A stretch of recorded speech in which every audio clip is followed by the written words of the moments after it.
امام حسن بھی شہید ہوئے. پتہ ہے آپ کو امام حسن کا بھی دن منانا چاہیے کہ نہیں؟ ان کے یوم وصال پہ بھی کوئی جلسہ کر لیا کرو، بڑے ہیں امام حسین سے. جدھر سارا زمانہ چلتا ہے ادھر چل پڑتے ہو. حدیث میں جہاں جہاں نام آیا نا، پہلا امام حسن کا ہے، دوسرا امام حسین کا ہے، اور امام حسین کے اپنے جملے ہیں. فرماتے ہیں میرا بھائی نہیں، میرا امام بھی ہے، میرا امام بھی ہے. اور آپ فرمایا کرتے تھے میں نے بڑی چیزیں اس حسن سے سیکھی ہیں. جو انہوں نے سیکھا ایک بتاؤں اس میں سے؟ کچھ لوگ تھکے ہیں آپ میں سے، حالانکہ میں تو زیادہ سفر کر کے آیا ہوں. عرض کروں جو انہوں نے سیکھا ہے سنو. امام حسین خود بتاتے ہیں، فرماتے ہیں کہ اب میرے بھائی نا امام حسن اپنی ایک بیوی کو طلاق دینا چاہتے تھے. اختلاف شدید ہو گیا، بات طلاق تک آ گئی. مجھے پتہ چلا تو میں پہنچا. میں نے کہا بھائی جان کیا اختلاف ہے بھابھی سے؟ سنا طلاق دینے لگے ہیں. فرمایا ہاں طلاق دے دوں گا. چلی گئی ہے میکے. فرمایا بتائیں غلطی کیا، کیوں دے رہے ہیں؟ تو امام حسن فرمانے لگے حسین آپ نے قرآن نہیں پڑھا؟ میں نے کہا جی پڑھا ہے، بتائیں. کہنے لگے اللہ فرماتا ہے ہن لباس لکم وانتم لباس لہن، مرد عورتوں کا لباس ہے، عورتیں مردوں کا لباس ہیں. فرمایا میری بیوی میں کوئی کمزوری ہوگی تو میں پردہ ڈالوں گا کہ دنیا کو بتاؤں گا؟ امام حسین کہتے ہیں میں نے اٹھ کے بھائی کا ہاتھ چوما. میں نے کہا آیت میں نے پہلے بھی پڑھی تھی، تفسیر آج سمجھ میں آئی ہے، تفسیر آج سمجھ میں آئی ہے، میرے بڑے بھائی نے سمجھائی ہے، سمجھ میں آئی. کہتے ہیں کچھ دنوں کے بعد امام حسن نے بیوی کو طلاق دے دی. میں پھر آیا اور میں نے کہا میرے شانوں والے بھائی آپ بھی بتا دیں کیا مسئلہ تھا. تو کہتے ہیں میرا ماتھا چوما میرے بڑے بھائی نے اور کہنے لگے حسین چھوڑ، وہ غیر محرم بیوی ہے، میں کسی غیر کی باتیں تیرے ساتھ کیا کروں. طلاق دے دی، غیر محرم ہو گئی، اب اس کا ذکر کیا چھیڑنا. کہتے ہیں میں سمجھ گیا کہ میرا بھائی قرآن کی اس روح کو جانتا ہے جو حسین تک بھی پہنچ رہی ہے. بھائیو امام حسن رضی اللہ تعالیٰ عنہ آپ کو پتہ ہے یہ کائنات کا وہ عظیم شخص ہے. حسن ابن علی وہ عظیم ہستی ہے جس نے تاج چھوڑ دیا، تخت چھوڑ دیا، پر نبی پاک کی امت کو جوڑ دیا. نبی کریم نے ان کو اپنے ساتھ بٹھا کے کہا تھا، صحیح بخاری میں موجود ہے، کہا یہ میرا بیٹا حسن سید ہے، یا مسلمانوں کی دو جماعتیں لڑیں گی تو یہ صلح کرائے گا. حضرت امام حسن نے تخت چھوڑا، تاج چھوڑا، لیکن مسلمانوں کو آپس میں اتنی بڑی قربانی، اتنی بڑی قربانی. یہاں تو بھائی چھوٹا سا مسئلہ ہوتا ہے، مسجد میں اچھے بھلے امام صاحب نماز پڑھا رہے ہوتے ہیں، بچے پڑھ رہے ہوتے ہیں، اور مسجد میں تو تقریباً 15-20 چودھری اتوار مسجد میں ہوتے ہیں. تو پنڈ تو نہیں ہیں جی؟ چلو اللہ کا شکر ہے جی اتنے نہیں تھوڑے نے، چلو اللہ کرے وہ بھی نال ہی ڈال جان، درویش ہی چنگی چدرا دا کی کرنا ہے. تو ویسے میں نے دیکھا ہے تھوڑی سی جو کسی شہر کی بڑی مسجد ہوتی ہے اس میں 15-20 چودھری ہوتے ہیں، اور مولوی صاحب کی مجبوری ہے سب کی مان کے چلنا. دو کی نہ مانے قاری صاحب، دو کی. اب وہ یہ نہیں دیکھیں گے کہ دین کا نقصان ہو رہا ہے، مسجد کا مسئلہ ہے، بچوں کا مسئلہ ہے، ان کو تو ذات کا مسئلہ ہے، میری نہیں مانی لیا تھا چھٹی. وہ خدا کے بندو ہم 2 منٹ کے لیے چدراہٹ نہیں چھوڑتے، دین کا نقصان کر دیتے ہیں. امام حسن نے پوری حکومت چھوڑ دی، پوری حکومت. اتنا بڑا سخی کم آپ کو ملے گا جو سخاوت کرے اور نبی کی امت کو بچائے صلی اللہ ہو. یہ بات بیان نہیں ہوتی، اکثر نہیں ہوتی، شاید پورے کربلا میں آپ نے نہ سنی ہو الا ماشاءاللہ. اس کو سمجھے امام حسن. اور پھر مزے کی بات، امام حسن بھی شہید ہوئے، انہیں زہر دیا گیا، اور جب وہ شدید بیمار ہو گئے نا، زہر اثر کر گیا، تو امام حسین آئے، بڑے پریشان ہوئے، رو پڑے، کہنے لگے بھائی مجھے بتاؤ کس نے زہر دیا. تو امام حسن کہنے لگے حسین مجھے شک ہے ایک شخص پر، لیکن شک ہے بھائی، اگر صرف شک ہے تو میں کسی بے گناہ کو بدنام کیسے کر دوں، تمہیں کیسے نام بتا دوں. یہ نامعلوم پرچے کراتے نہیں ہم روز ہی نامعلوم پرچے، جس پہ دشمنی ہے اس کا نام لکھا دو، ختم ہو گئی بات. امام حسن کی تربیت دیکھو، فرمانے لگے جس پر مجھے شک ہے اس کا نام بتا دوں، تو اگر وہ نہیں تو بے گناہ کا ذکر کیسے کر دوں. تو امام حسین فرمانے لگے بھائی جان اگر وہی ہوا تو آپ فرمانے لگے اگر وہی ہوا نا تو حسین پھر بھی تو چھوڑ دے، میں نے رب کے سپرد کر دیا، اللہ بہترین انتقام لینے والا ہے.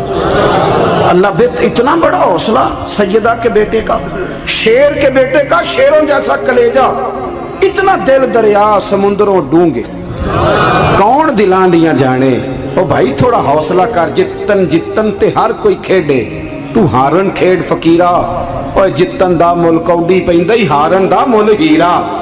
اور کہیں بیک بھی تو ہو نا, کہیں تو درگزر بھی تو کرنا کہ ہر جگہ چھا کے رہنا ہے, ہر جگہ چھا کے رہنا ہے.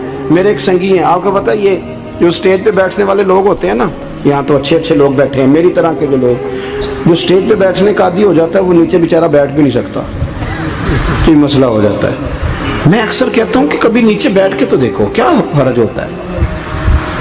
اگر کسی بندے کی کوئی شان ہے تو وہ جو سب سے پیچھے بیٹھا ہے اس کی شان ویسی کی ویسی ہے, کوئی کمی آ جائے گی؟ کچھ بھی نہیں. مجھے ذاتی طور پر دیانتداری سے کہتا ہوں, مسجد میں بیٹھا ہوں, جب میرے آنے پہ لوگ نعرے لگاتے ہیں مجھے تکلیف ہوتی ہے.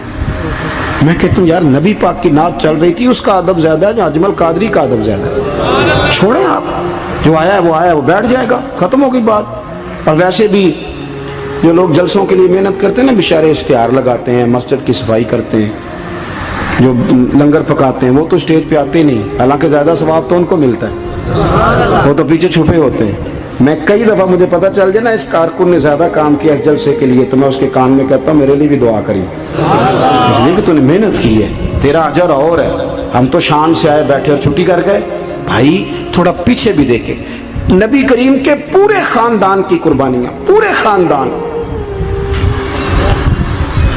دوپہر کو کھانا نہ پکا ہو تو ہمارے بچے موبائل توڑ دیتے ہیں, اور شام کو مرضی کا نہ پکا ہو تو واک آؤٹ کر جاتے ہیں, کہتے ہیں لے آؤ پیسے پھر برگر لے آئیے, میری مرضی کا نہیں پکا. سیدہ فرماتی ہیں میرے گھر میں مہینہ مہینہ چولہا نہیں جلا, مہینہ مہینہ چولہا. 3 روزے رکھے سیدہ فاطمہ نے, مولا علی نے, امام حسن نے, امام حسین نے, اور تینوں دن افطار کے وقت فقیر مانگنے آ گیا تو کھانا وہاں دے دیا. آپ کا کیا خیال ہے جو بے صبرا آدمی ہو وہ کربلا میں جا کے لڑے گا؟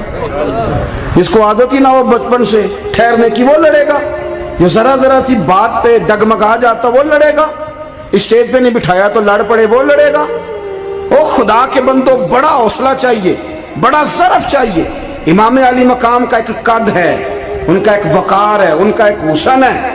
امام حسین رضی اللہ تعالیٰ عنہ نے 25 حج کیے ہیں مدینے سے مکے پیدل جا کے. دونوں بھائیوں نے ہر روز 10 سپارے قرآن پاک کے امام حسین پڑھتے تھے. حضرت عبداللہ ابن زبیر کہتے ہیں میں سیدہ فاطمہ کے بیٹے حسن اور حسین سے جب بھی ملا ہوں دونوں بھائیوں نے روزہ رکھا ہوا ہوتا تھا. انہوں نے اپنی زندگی تقوی سے گزاری, پرہیزگاری اور سخاوت. سبحان اللہ. پتہ ہے سخی مالدار نہیں ہوتا, حضور نے فرمایا بندہ دل کا غنی ہوتا ہے. مالدار تو بندہ بنتا ہی تب ہے جب پیسے جمع کرے, سخاوت کرنے سے تھوڑی مالدار بنے گا. اس لیے درویش کہتے ہیں مالا والے سخی نہیں ہوندے, سخیاں کل مال نہیں ہوندا. سنیں بہت بڑی سخاوت کی اپنی زندگی میں, ساری زندگی سخاوت میں گزار دی, ساری زندگی. امام حسن نے بھی, امام حسین نے, جو آیا دے دیا, جو آیا دے دیا. ہزاروں دینار آتے. ایک دن ایک فقیر مانگنے آ گیا تو امام حسن حسین دونوں تھے, کہنے لگا میں نے سنا ہے بڑے لاجپال ہو, غریب ہو, مہربانی ہو جائے. فرمایا بیٹھ جاؤ رزق آنے والا ہے. تھوڑی دیر گزری تو 3000 دینار آئے. ویسے میرے کو 3 لاکھ روپیہ ہوتے مسیطے کنے دینے چاہیے دن؟ میں اپنا پہ پوچھنا, تو اڈا تے پوچھیا ہی نہیں, میں مشورہ پہ لینا. 3 لاکھ جو میرے کو ہوتے مسیطے کنے دینے چاہیے؟ تسی ظاہر ہے ان کو دیانتداری والا مشورہ ہی دینا ہے نا, جن کرنا جو ہی دسنا دینا. کتنا 1000 ہیں؟ میں کبھی کبھی پیار سے بات سناتا ہوں. ایک سنگی میرے پاس آیا, کہنے لگا سب دعا کرو اللہ میں پیسے دے, میں وہ راہ دیاں گا. میں کہ یا اللہ انہوں 10 کروڑ دے, 9.5 کروڑ تیرے راہ دے چھڑے گا. وہ بھی ہسی آئی ہے جو میں تسی ہسے ہو نا. آمین نہیں زوا کی, یا چپ کر گیا یا کورن لگ گیا. اور میں کہ کرما لیا آمین تے آگ, تینوں تے 50 لاکھ پھر بھی پیا بچدا سی. لیکن اسی دعاواں وچ بھی 9.5 کروڑ دین لئی تیار, ناراض نہ ہونا, دعاواں وچ بھی تیار نہیں, مزاج ہی نہیں, طبیعت ہی نہیں. سیدہ فاطمہ الزہرا کے پاس 40 اونٹ کھڑے تھے. ایک بی بی آئی, وہ کہنے لگی اماں جی یہ جو اونٹ کھڑے ہیں یہ میرے ہیں, اب بتائیں میں اللہ کے رستے میں دوں تو کتنے دوں؟ سیدہ فاطمہ کہنے لگی 1 بکری دے دے. وہ کہنے لگی حضور اگر آپ کے پاس 40 ہوتے تو آپ کتنے دیتی؟ سیدہ فرمانے لگی میں سارے کے سارے دے دیتی. تیرے لیے مسئلہ اور ہے, میرے لیے فتویٰ اور ہے, سارے دے دے. 3000 دینار آئے امام حسن اور حسین کے پاس. فقیر بیٹھا ہے, فقیر کہتا ہے میرے دل میں خیال تھا کہ 5-10 دے دیں تو میری موت بن جائے گی, پر مجھے نہیں پتا تھا کہ اتنے سخی گھرانے کے پاس آیا ہوں. 5-10 دے دیں تو موت بن گئی. کہتے امام حسن نے 3000 دینار میری ہتھیلی پہ رکھے اور میرا ماتھا چوم کے کہنے لگے یار میرا تو خیال تھا کہ تیرے انتظار پر تجھے کچھ ملے گا، پر یہ رکھ لے، مجھے پتہ ہوتا کہ تجھے اتنا ملنا ہے تو میں تجھے انتظار نہ کراتا۔ جلدی خود بھیک دے، خود ہی کہیں منگتے کا بھلا ہو۔ اپنی زندگی نفاست سے گزاری اہل